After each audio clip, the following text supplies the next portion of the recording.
Yanko fenko da nanso yenim se wote hodwom a yede akoto ena esa. Me ba na mabusa se bewe watepen. Na wote nipa o ka kire wo no o kire wo mu ana. Ti be ni bi na yenim nkomo. Yanko fenko da nanso yete hodwom a yenim se yede akoto ena esa. Ebe ni nyina ni. Ai mpanifo kire se kuro bi din di fenko. Na saa fenko no se wokra wonnim kurom ho kra na wote se ye to kurom ho dwom a obehu se obia obese bibia no okoto na wasa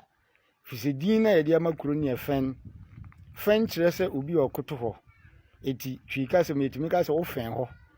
abra so aduru obi ko ka se so aduru wa bie no oso hu afidi fen se afidi ekotokoto ho enhu asem na wo ka so eti ye ka so bi fen ho a te se aponkyereni mpanifo se yankwa aponkyereni aponto ase nkobusa akunya okwa na obia koto ho twi ba kwa de man koto no ye fen eti na mpanifo se yanko fenko nanso yenim se ote ho no mudwum a ye de akoto na esa ebe na me de a kire wo no kuro ni din de fen ko o fen wa na wo ko nti obi bi kuro bia no okoto na wako ba bia aponkyereni kuro mu no na se opese utimi se ho no mu asa ya finfen hoyi ti aje so wonso koto ansa na wasa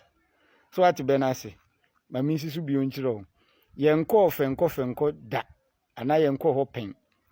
nanso yenim pa se ehodwom no se wotena wo sabia wo de akoto eni etwa ne se akoto na esa kasa enyina obroni ka no reduplication kasa nro fa so ti kasa fuwa ba ku bi wo ho a ye be ka ne tiawa a ni nyina wo ye twi kasa mu no eye reduplication enti fenko no ane yetu ni din se fenko aha na ye de akoto ena esa akoto no nso ye nkotokoto ho asoro beni ma kire obeni mu na me ka kire se me nkire kro no bo nsan kire obrebre mu ase nka ho na na edie ma kire kro no bo ma san a kire obrebre mu ase pia o